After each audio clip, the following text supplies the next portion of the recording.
Good morning, everyone. Today, we delve into the remarkable journey of Coco Chanel, a true icon who rose from humble beginnings to fundamentally reshape the world of fashion. Our exploration, titled From the Margins to the Core: The Architecture of Disruption, will uncover how Chanel leveraged significant societal shifts, her unique cultural networks, and a minimalist design philosophy to completely overthrow the established haute couture establishment of her time. Coco Chanel's path to success was anything but conventional. She had no formal training in design, starting her career as a seamstress and cabaret singer, completely lacking institutional credentials in the fashion world. In a Paris dominated by aristocratic lineage, Chanel was an orphaned provincial outcast, without elite connections of her own. Financially, she was entirely reliant on external financiers to even launch her initial millinery boutique. This presents a fascinating paradox. How did such an impoverished woman, with no inherent advantages, manage to conquer a male-dominated and highly gate-kept Parisian industry? The sociological insight here is profound. Innovation rarely originates at the very center of an industry. Outsiders, less constrained by prevailing norms, are often the ones who introduce transformative ideas into established paradigms, ideas that those deeply embedded in the old ways simply wouldn't conceive. To fully appreciate Chanel's impact, we must first understand the fashion landscape she sought to disrupt. The early 1900s represented a golden age for women, where clothing was more about restriction than liberation. Hats were impossibly large, often imbalanced, and required massive pins to stay on, making them fragile and impractical in any breeze. Skirts were floor-length and voluminous, so cumbersome that women often needed male assistance just to navigate stairs or even walk. And then there was the corset, particularly the S-bend style, which forced an unnatural 13-inch waist, displacing organs and necessitating domestic fainting rooms for relief. The fashion world's gatekeepers, primarily the Chambre syndicale de la couture parisienne, a rigid, male-dominated union, fiercely enforced these traditional rules. Crucially, women's clothing during this era served a very specific social function. It was a mere display of a husband's wealth and status. Women were ornaments, not active subjects. Chanel's ascent wasn't accidental. It was a masterful convergence of several powerful forces, which we can categorize into three levels. At the outermost level, the macro, we find the exogenous shocks, or environmental jolts. Think of World War I, the Roaring Twenties, and the massive societal shifts in gender roles that created an urgent demand for new ways of living and dressing. At the core, the micro, we have the individual. Chanel's unique habitus, her aesthetic vision forged in rural poverty and refined by her exposure to equestrian circles. And in the middle, the meso, we find the social audiences and networks. Chanel brilliantly bypassed traditional fashion gatekeepers by cultivating homologous networks, engaging with avant-garde artists and high society sponsors. The key takeaway here is that true disruption rarely happens in isolation. It requires a perfect storm: the right visionary, validated by the right network, and accelerated by the right historical catalyst.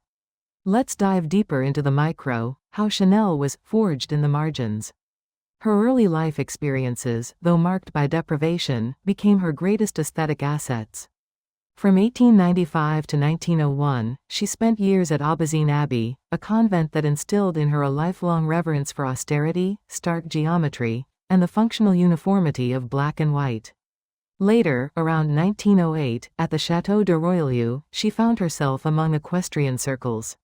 Here, she observed and borrowed the comfort, ease, and practicality of upper-class male sportswear: shirts, ties, riding pants. As she famously put it, the stable dethroned the paddock. Chanel ingeniously weaponized these practical, comfortable garments from her youth against the ornamental, restrictive cages worn by the Parisian elite, turning her personal history into a design manifesto. Now, let's turn to the macro, the environmental jolt that truly set the stage for Chanel. Before 1914, figures like Paul Poiret represented the established order, fiercely resisting any functional reform in women's fashion. But then came World War I, from 1914 to 1918. Men departed for war, and women entered the workforce en masse, demanding physical mobility and practical attire. By 1919, the new woman had emerged, rendering Poiret's restrictive, exotic luxury instantly obsolete. The key insight here is powerful. The established fashion order could resist individual challengers like Chanel, but it simply could not resist a world war. Chanel didn't fight the changing times. Instead, she provided the physical uniform for a societal revolution that was already well underway, perfectly aligning her designs with the needs of a new era. Next, let's explore the meso-level, the homologous audience, and how Chanel masterfully bypassed traditional gatekeepers. She cultivated relationships with powerful aristocratic sponsors.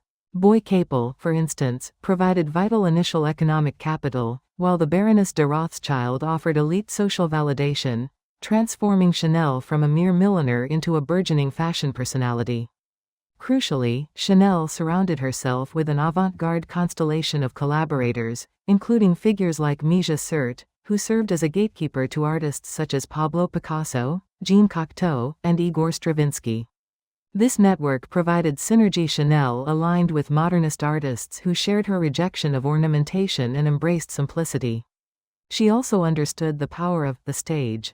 By designing jersey sportswear costumes for Sergei Diaghilev's 1924 ballet, La Train Bleue, she placed her slangy chic on the ultimate cultural platform, effectively forcing fashion critics to follow the art critics, solidifying her status as a cultural innovator. Chanel's success can be understood through what we call the capital conversion flywheel, an engine of ascension that continuously generated value. It begins with her unique, austere aesthetic skills and masculine tailoring techniques, forged in poverty. This is her cultural capital.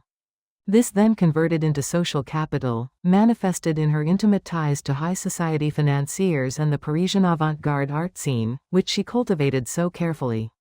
This social capital, in turn, converted into symbolic capital: fame, artistic legitimacy, and status as a modernist icon. Finally, this symbolic capital translated directly into economic capital, leading to massive sales, a significant fortune, and employing over 4,000 workers by 1935. The crucial insight here is that while competitors like Madeleine Vionnet also possessed significant cultural capital, they often lacked the social capital flywheel required to achieve the global endurance that became synonymous with Chanel. Chanel didn't just tweak fashion, she initiated a complete paradigm shift. Let's compare her modern approach with the old guard of her time, represented by designers like Poiret or Worth. In terms of silhouette, the old guard favored corseted, exaggerated, rigid S-bends, whereas Chanel introduced fluid, natural, androgynous designs with a dropped waist. For materials, the old guard used heavy silks, fragile lace, and opulent brocades. Chanel shocked the establishment by using jersey, a fabric previously relegated to men's underwear, as well as tweed and practical knits. The color palette of the old guard was all about pastels, vivid exotic hues, and heavy ornamentation. Chanel, however, pioneered monochrome palettes of black, white, and beige, emphasizing austere simplicity. Fundamentally, their core philosophies differed. The old guard saw women as ornamental objects displaying male wealth, while Chanel envisioned women as active, independent subjects requiring a functional, liberating uniform. One of Chanel's most iconic innovations is, of course, the little black dress, introduced in 1926, famously dubbed the Ford of fashion. She achieved a radical color recontextualization, transforming black from the mandatory color of widows, orphans, and servants into the ultimate symbol of chic elegance, an elegance in reverse. Its radical versatility was unmatched. The exact same dress could transition seamlessly from daywear to evening wear, purely by changing the styling of accessories. This represented a true democratization of fashion. Vogue magazine accurately predicted that this design would become the uniform for all women of taste, comparing its standardization and mass appeal to the revolutionary Ford Model T, making high fashion accessible and versatile for every woman. Chanel also profoundly rewrote the material code of haute couture. Take jersey cotton, for example.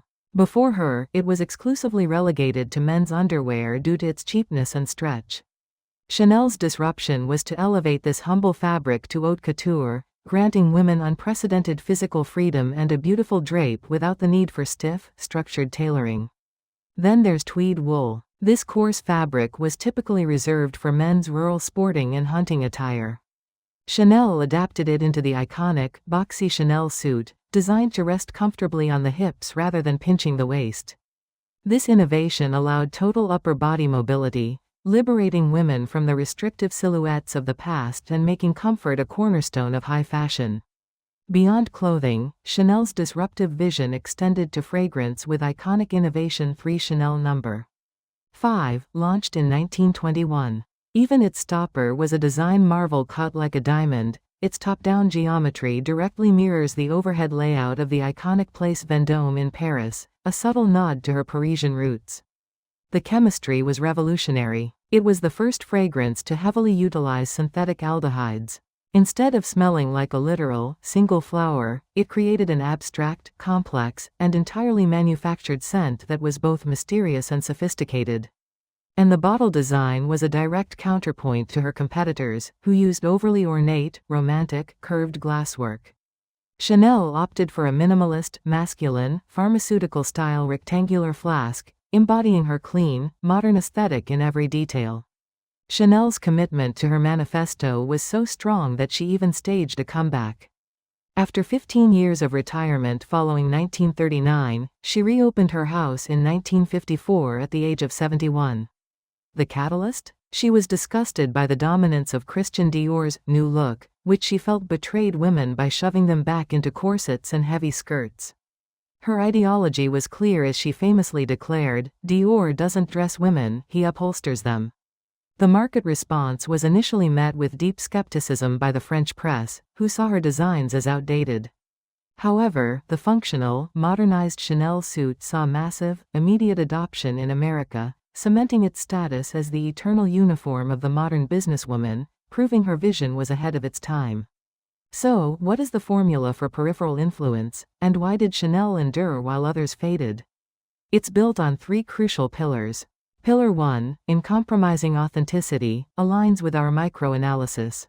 Chanel designed for the reality she knew for herself, an independent, active woman creating functional solutions rather than mere decorations. Pillar 2, cross-disciplinary alliances, reflects our meso-insights. If the center rejects you, build a new center. She didn't seek validation from traditional fashion insiders. Instead, she sought it from the wider cultural avant-garde who shared her philosophy of modernism and simplicity. And Pillar 3, seizing the macro shift, ties back to our macro discussion.